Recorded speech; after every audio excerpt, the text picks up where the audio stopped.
I'm just back at it. I spent the last 2 days just in, I don't know, just I lost all my motivation basically. I was just, I beat my meat like 5 times. Yeah, like 5 times in like not even 48 hours. And I basically ate everything and drank all the sugary things, like everything that basically gave me a feeling I was trying to do it, except for drugs, alcohol, and things like that. That's never my thing, but I escaped through other things. And what I realized is the moment you stop realizing that life is all about suffering, then life will lose its meaning. What I mean by that is we all have goals, right? And to attain those goals, we suffer. And we need to suffer because it's hard. Otherwise, it can never be a goal if it's not hard. Otherwise, it will be attained right now. And suffering comes in a lot of forms. Suffering comes in the form of patience. You might need to wait a year in order to attain your goal. You might need to wait 3 months. You might need to get up every morning and go for a run to attain your goal. You might need to do all the hard things, right? Put yourself in social situations that are hard. Those are all forms of suffering that you need to do to attain your goal. And what I realized is the moment you want it to all to stop, so the moment you try to indulge in everything just to get a little feeling and not be reminded of pain of life, pain of everyday life, and pain of working towards your goals, then your life loses meaning. Because if we're not working towards a goal, that means we're not suffering. And if we're not suffering, we're not working towards a goal. So if your life is not hard, you revert back to the default state. Our default state is always chaos, right? Because that's the thing, like, you see this thing, right? You see this thing. If I don't every day, and you see it already happening, right? You see the little dust on it. If I don't every day just wipe it clean, put some water on it, and just make sure that it's always fresh, then the default state will be chaos. What will happen is dust will collect and collect and collect until it's no longer even recognizable that it's a thing. It will be just become like a bunch of dust. And the same goes for your mind. If you're not working towards something and being conscious every day of what you want and where you're working towards and those type of things, then you will just go back to the state of chaos and your life will lose meaning because you lost basically, you are no longer connected with what life truly means. And all life is about is solving problems, and solving problems come through the form of suffering. So it's safe to say that suffering is the ultimate truth of life, because everything that we want requires suffering, requires putting yourself out there, requires like staying in your room and hiding behind everything and hiding for everything that the world provides. That's not life, right? That's not life. And that's why a lot of people's life are miserable, because they don't understand that pain will always be a part of your life. And there are only two forms of pain. One is pain that brings you towards something, and pain of your life just being a chaotic mess. Those are basically only the only two pains that you will experience. When it's not, and I'm not talking about physical pain, I'm talking about real deep pain. Because physical pain, yeah, it might hurt, but we all know, like, the mental pain that comes from just your life is so miserable. That's the deepest pain that a human being can experience, because that's when we truly feel like, and I'm sure this is a quote, but my idea of it is like, to really make a human feel miserable, make it feel like no, that it's not important for nobody or anything. That's how you will truly make a human miserable. If you walk around and be like, I have no purpose and things like that, then yes, you will feel miserable, because there's no purpose for you. And the purpose, your purpose is suffering, and that's why your purpose is already here. There are problems right now, like if you're very anxious, boom, you already have your purpose. And that's why you shouldn't even be thinking about things, because your purpose is always staring you at the mirror. Let's say you're my task for you, what I recommend for you is write down, like, and it probably already popped up in your mind, like, what is the biggest thing that you feel like, boom, this is really stopping me from living. What is the biggest thing? You write that down, and that becomes your purpose. That's your purpose. Then you will dissect it. It always starts with why. Like, okay, why is this my biggest problem? Then you answer that for yourself.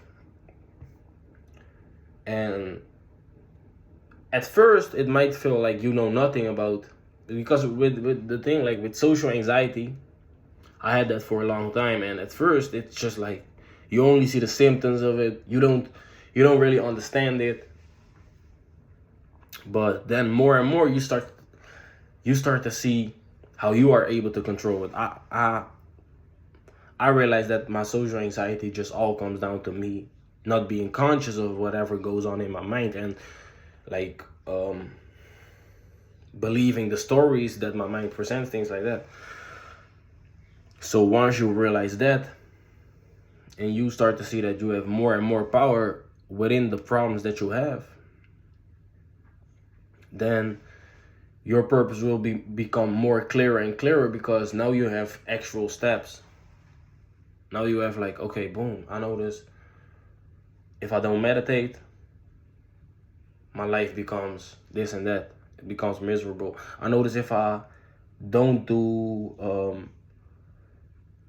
the thing that I really like doing, if I don't do that for too long, boom, I notice that my life gets miserable, things like that. And then you start to realize, okay, boom, that's my purpose. Then you also start seeing, okay, yeah, I noticed that if I do this too much, my life also becomes miserable.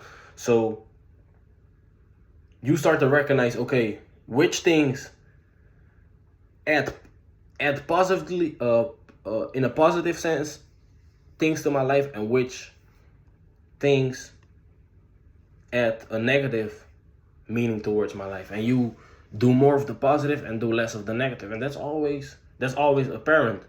That's always apparent in your life. You already know, like, right now, like, which are some things, and more will of course reveal, but it's already at least one thing that you know, like, okay, oh yeah, if I do this too many times, I feel shitty. If I do that too many times, I feel good. So that's really your task. And those things will hard, and will be hard, and that's the thing why I say it's always about suffering, because people don't,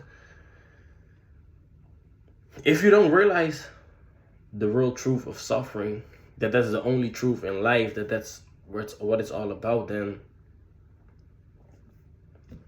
and like, people, even the word suffering is kind of misleading, because it's not that it will always feel like, always, no, I need to know, no, you need to learn to let go. Like, you need to learn to let go of the idea of suffering. You just need to know, like, oh yeah, I might not like it in the moment, but this is what it is. This is what I need to be doing.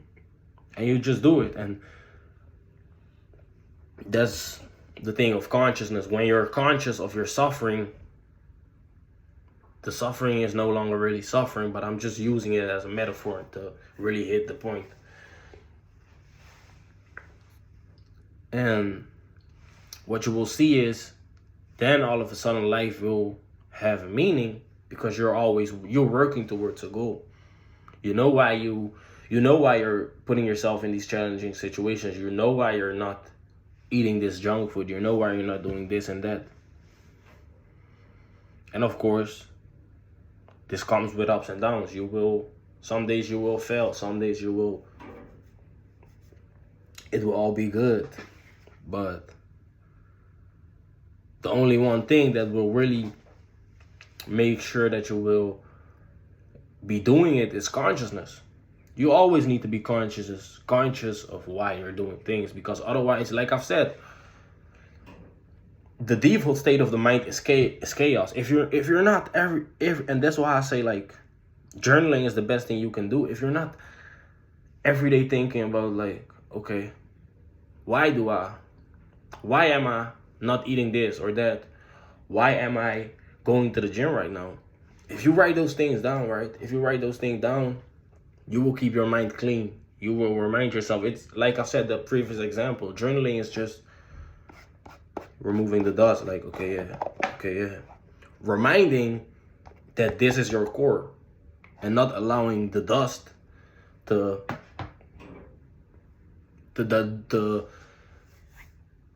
and not allowing the dust to hide your core.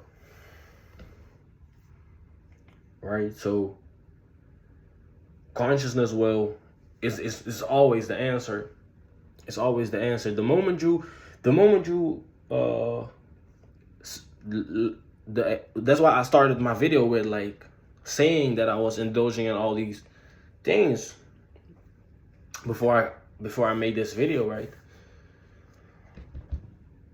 And what made me start doing it was unconsciousness. It's always unconsciousness. The moment you no longer feel like you need to dissect your mind, you already kind of lost life, because now you're not challenging your mind anymore. Now you're just taking the desire as face values. So your mind says, oh yeah, beat your meat. Oh yeah, let me beat my meat. That feels good. But now you're no longer dissecting the desire. Like, bro, like, why would I do it? I know that, right?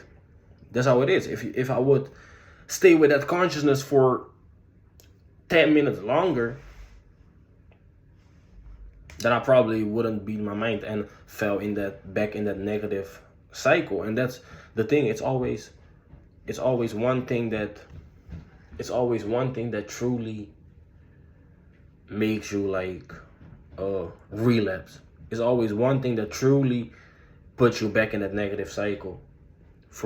And that's for most people. For me, it's masturbation. I notice when I masturbate, it's immediately I lose my drive. And I think it's for a lot of young men the same. Like, you need to identify the one thing that's truly, like, just like, you know how it is, bro. Once you masturbate, it's just like, bro, like, everything loses its meaning, basically. You lose that pressure that build up in your body of masculinity to work towards meaningful things. You lose that. So once you identify that, that's really the thing. Like, then you notice, like, okay, I can't do that. And that's the thing that you need to, because I notice I can eat bad things, but probably in like a couple hours I will get back to what I want to do with my life. But once I mess with it, it's just 9 out of 10 times I will go into an unconscious state for like a couple of days. So the desire will always be there, but you always need to remind yourself of, like, why you're not buying into the trap of that desire, why you're not beating your meat right now, why you won't eat that. Or for a lot of people, it would be probably like smoking. I no longer really have it, because I quit smoking like maybe like 3 years ago. So I quit smoking like 3 years ago. But when I just started smoking, I had like, when I went through like more harder times, I always had that feeling like, yeah, a good weed right now would probably like ease the problems and things like that. But you need to, and that's just desire, right? And don't take those things as face value. And you really, the only thing that is consciousness, you need to bring consciousness to the desire. So you sit with it and you write it down like, okay, yeah, the desire right now is smoke weed. But what will happen? I will feel good. But what will happen the moment it no longer works? I probably want to do more of the weed. I will lose a lot of money. The weed will lose its value because you will build your tolerance, right? The weed will feel less good. In about a month, you probably will smoke so much that the weed, you just feel something. It no longer really is a high. Even it's just, oh yeah, I'm. It's no longer, you feel. You know what I mean? Tolerant. You build your tolerance. You will start neglecting yourself because the weed is just telling yourself that, oh yeah, it's all good. Your room will probably get messy. Your clothes will start stinking because of the weed. And just go through down through that list. Just go down through that list, and then you will always be like, oh yeah, yeah. And that's where true motivation comes from. The moment you truly realize, oh yeah, this is why I'm not smoking weed, then it will become easy. But it takes consciousness. And that's the moment you really desire something, you've become unconscious of why you're doing it. And that's why I say like consciousness is like consciousness is the thing that we call consciousness is the thing that we call God. Consciousness is everything, right? That's why it's always things like universe is pure consciousness, things like that. That's just the ultimate truth, consciousness. And that's why humans have such a great potential, because we can always be conscious. We can always choose to be conscious. We have a choice to be conscious. So that's really the thing, consciousness of becoming conscious of your desires. Or remind yourself why you're doing it. Because once you made that list of, yeah, then you will be like, okay, yeah, this is why I'm not smoking weed. And then the opposite of not smoking weed, right, which could be meditation, things like that, will feel good, because you're like, oh yeah, this is why I'm doing it. This is why I'm on it in the first place. This is the truth of my life. So that was basically the video. I'm gonna make a good summary for you. So life is all about suffering. We will always suffer. Suffering can come in two forms.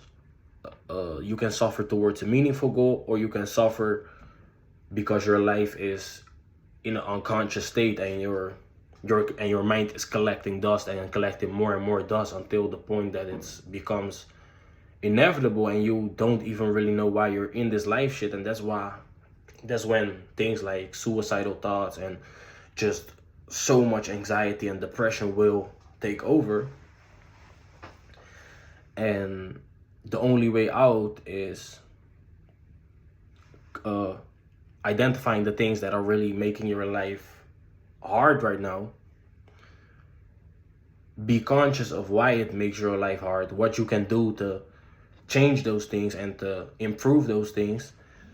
And be conscious of the desire that will come along to basically steer you away from what you're doing. That's why once I realized these truths, I basically started to get more how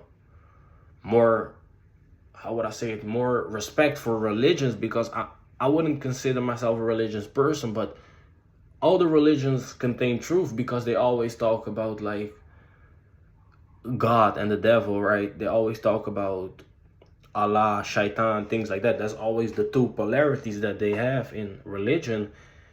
And those are just reflected in life by those two polarities that we have, right?